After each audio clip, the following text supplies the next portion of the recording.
Mak jelek membabi buta bela PKS, Musni Umar kena geprek warga dunia maya, ditulis oleh Ferry Padli dari siwar.com. Sebelum kita lanjut, jangan lupa subscribe dan nyalakan loncengnya agar Anda menjadi yang pertama mendapatkan informasi dari jurnal terupdate. Tidak bisa dipungkiri, meskipun disebut sebagai partai dakwah, kader PKS banyak juga loh yang munafik.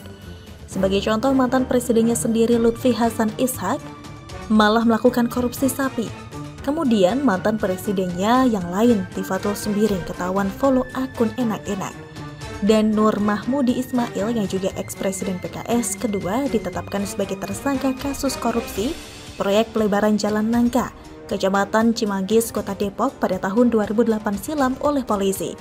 Hanya saja yang sangat disayangkan, hingga saat ini mantan wali kota Depok itu belum juga ditahan atau dipenjarakan. Padahal akibat ulahnya tersebut negara mengalami kerugian sebesar 10,7 miliar rupiah. Miris melihatnya, partai yang katanya berasal dari gerakan dakwah tapi 3 pemimpinnya sekaligus bermasalah. Itu baru presidennya, belum lagi kadernya. Banyak juga yang gak berakhlak. Seperti di Pasaman Barat, ada caleg PKS bernama Al-Huda yang berudah paksa anak kandungnya sendiri selama 7 tahun berturut-turut. Kemudian di Kuningan, Jawa Barat, ada anggota DPRD dari PKS mengundurkan diri dari kursi legislatif tersebut pasca ketahuan selingkuh. Begitupun dengan salah seorang ukti PKS di Purworejo yang dipergokil langsung oleh suami dan anaknya saat selingkuh dengan pria idaman lain. Padahal doi adalah wakil rakyat loh, yakni sebagai anggota DPRD. Tidak pula karena ulahnya tersebut, ia auto kena pecat partai yang menampung Mardhani Alisera itu. Di samping itu, jangan lupa bahwa partai ini dulunya pernah berkhianat. Saat SBY berkuasa dulu, PKS memutuskan untuk berkoalisi dengan pemerintah. Sebagai balas jasa, partai tersebut diberi jatah 3 kursi menteri oleh Om BY. Ketika pemerintah terpaksa membuat kebijakan yang tidak populer, yakni menaikkan harga BBM, PKS seperti tanpa bersalah menusuk SBY dari belakang dengan menyerang kebijakannya itu. Jadi bisa dibilang PKS ini mau seenaknya saja. Kursi menteri mau, tapi mendukung serta membela kebijakan SBY tidak mau. Sampai-sampai paman Anissa Pohan, Ramadan Pohan, gusar banget kala itu. Partainya dikhianati oleh PKS. Nah, ulah kadernya yang gak berakhlak ini pula, serta punya rekam yang buruk membuat PDIP jauh hari sudah mewanti-wanti tidak akan berkoalisi dengan PKS. Ya kalau berkoalisi dengan PKS tidak, ujar Sekjen PDIP Hasto Kristianto dengan nada tegas. Di samping itu perbedaan ideologi yang kontras, serta PKS yang kerap membabi buta menyerang Jokowi, juga membuat PDIP alergi duduk bareng dengan partai yang berkiblat kepada Ikhwanul Muslimin tersebut.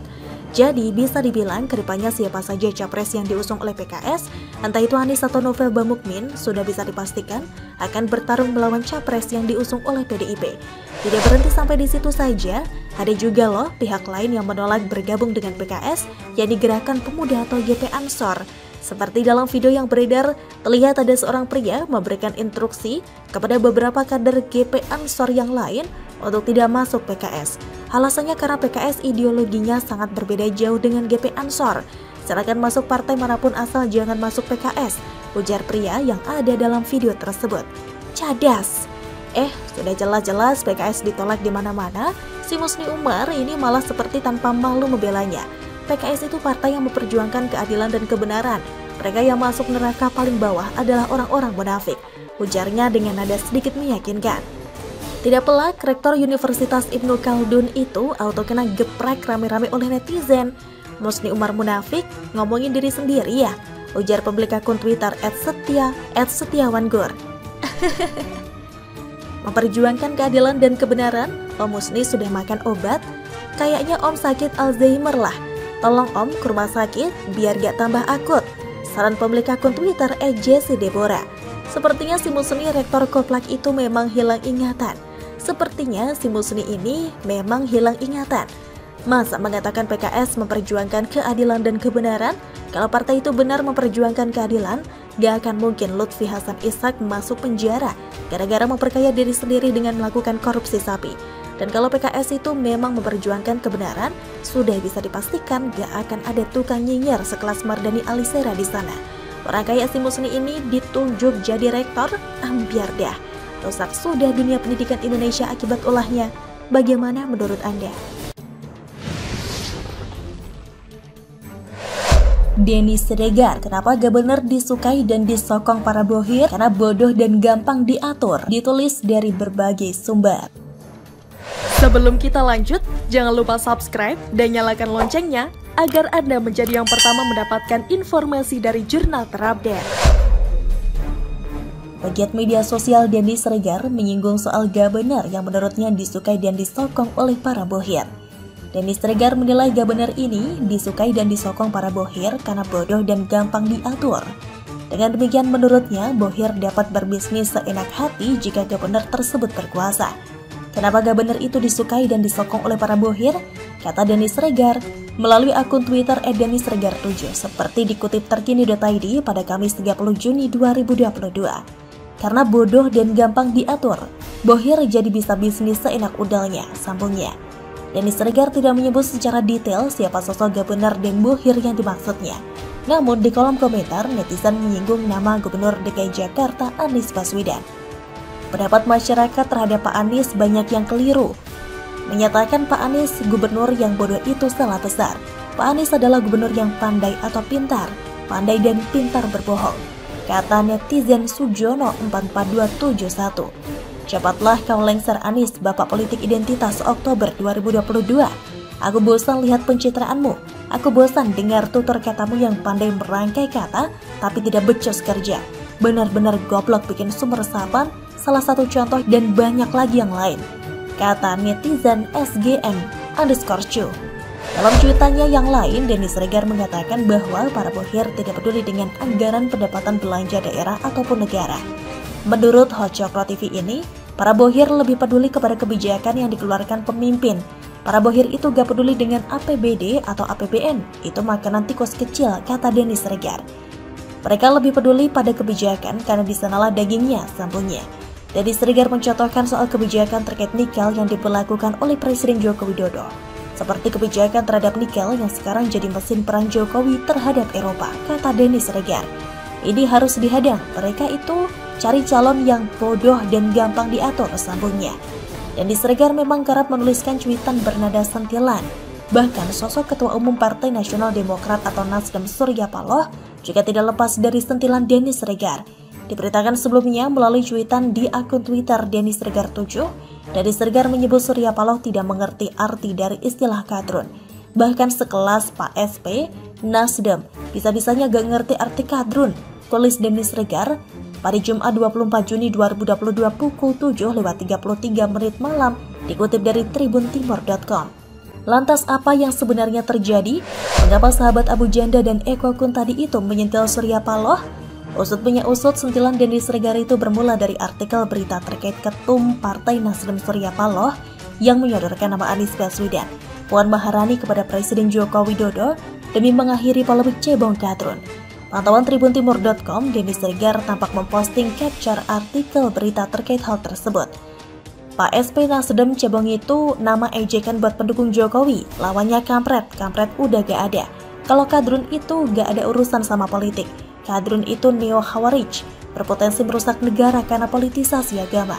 Ormas besar kadrun itu kayak HTI, FPI, masa belum paham? Tulis Denny Siregar pada Jumat pukul 7:14 malam. Diberitakan sebelumnya meski Pilpres 2024 masih 2 tahun lagi, bursa calon presiden atau capres kini sudah ramai diperbincangkan. Salah satu yang menjadi sorotan beberapa hari terakhir, yakni usulan 3 nama calon presiden atau capres 2024 dari Partai Nasional Demokrat atau Nasdem. Diketahui Nasdem telah mengumumkan 3 nama yang diusulkan untuk jadi capres di Pilpres 2024. 3 nama tersebut yakni Gubernur Jawa Tengah Ganjar Pranowo, Panglima TNI Jenderal Andika Perkasa, dan Gubernur DKI Jakarta Anies Baswedan. Ketiganya dipilih dalam rapat kerja nasional atau Rakernas Partai Nasdem di Jakarta pada Jumat 17 Juni 2022 lalu. Pengamat politik dari Research Eksekutif Pusat Data Riset atau Pusdari, Nana Saihuna, menilai Nasdem berusaha mendapatkan kotel effect atau efek ekor jas dengan harapan mendapatkan berkah elektoral dari ketiga nama yang secara resmi telah diusung tersebut. Tidak dipungkiri Nasdem mengharapkan kotel effect dari penunjukan Anies, Ganjar dan Andika sebagai capres dari Nasdem semacam berkah elektoral lah begitu, kata Nana Saihuna Minggu 17 Juni 2022 dilansir dari tribunnews.com. Nana menilai Nasdem menyadari betul ketiga tokoh tersebut mampu memberikan dampak yang positif bagi partai mengingat nama Ganjar dan Anies selalu berada 3 besar papan atas capres dengan elektabilitas tertinggi. Meskipun kata Surya Paloh dia tidak membebek pada hasil survei, tapi faktanya 2 dari 3 capres yang dipilih merupakan nama besar yang selalu ada dalam 3 papan atas capres dengan elektabilitas tertinggi, ujar Nana. Nana memprediksi Nasdem akan memilih Anies sebagai capres yang akan diusung mengingat 2 nama lainnya sudah memiliki warna sehingga hal itu cukup menyulitkan Nasdem. Saya prediksi ujungnya ke Anies. Kita ketahui Ganjar warnanya merah, bahkan lekas sekali merahnya sampai dia tegaskan saya PDIP. Ketika namanya muncul di capres Nasdem dan harus diingat Ganjar punya hubungan baik dengan Megawati, ujarnya. Sementara Andika kata Nana, meskipun bukan partai politik tapi akan menyulitkan Nasdem karena posisinya TNI aktif, sehingga tidak cukup waktu untuk melakukan publisitas dalam menjaring dukungan. Pak Andika sebagai jenderal aktif seharusnya tidak dibawa ke dalam urusan politik. Ini saya pikir pilihan paling sulit bagi Nasdem karena dampaknya akan bahaya jika ternyata Jenderal Andika tergoda hasrat politik, katanya. Meski demikian, Nana tidak mempersoalkan pilihan Nasdem tersebut, mengingat itu adalah wilayah internal partai dan itu dianggap wajar.